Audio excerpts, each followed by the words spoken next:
उच्चारण में भावनाएं क्या अभिव्यक्त की गई। और पूरे भारत में एक सी भावना चलती थी, भारत माता की, भारतीय संस्कृति की। इसके बारे में बात नहीं कर पाए तो भाषा का भाव इतना अधिक हुआ। मैं फिर पॉलिटिकल साइंस के प्रोफेसर कहता हूँ, 1956 में जो प्रांतों का पुनर्गठन किया गया वो भाषाई आधार पर किया गया। गलत हुआ कि सही हुआ इसके बारे में अनुशीलन होना चाहेगा। मैं तो चाहूँगा गलत हुआ, भाषाई आधार पर जो किसी प्रकार के प्रांतों का पुनर्गठन होना ही नहीं चाहिए था। आज हम जब मल्टीलिंगुअलिज्म की बात करते हैं तो उसमें भी आवश्यकता थी सभी लोग सभी भाषाओं को सुने, पढ़े, समझे।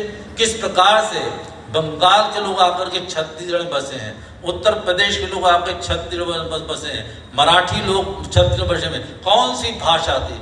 अगर विभाजन ही किया जाएगा तो कितने उप प्रांत बन जाएंगे एक ही प्रांत में, और सबने एक दूसरे की भाषाएं सीखी और सब मिलजुल करके रह रहे हैं। वो बात ही गलत थी, लेकिन वो भाषाई जो बीज डाले गए। आप जब हिंदी को राष्ट्रभाषा की बात आई तो तमिल में जो रेलगाड़ियां जला दी गई, ये कौन सी बात हुई। ये बात इसलिए हुई कि वही जो बीज थे डाले गए थे लॉर्ड ग्रियर्सन के द्वारा और बढ़ाए गए ब्रिटिश हुकूमत के द्वारा, उसके कारण ऐसा हो पाया। और उसी का ही एक कारण ये हुआ, हमारी सोसाइटी में एक ट्राइबल कम्युनिटी जो सुदूर वनांचलों में रहती है, वो अपनी संस्कृति को लेकर के जीवित रहती है। अपने उसके पास में आचार है, उनके अपने विचार हैं, उनकी अपनी न्याय पद्धति है, कृषि करने की पद्धति अलग है, पूजा की पद्धति अलग है। वृक्षों की पूजा करते हैं, पशुओं की पूजा करते हैं, नदियों की पूजा करते हैं, सूरज की पूजा करते हैं, गाते हैं तो अपनी चीज सब करते हैं। लेकिन क्या करते हैं? करते तो वही है जो वैदिक संस्कृति हमको बताती है।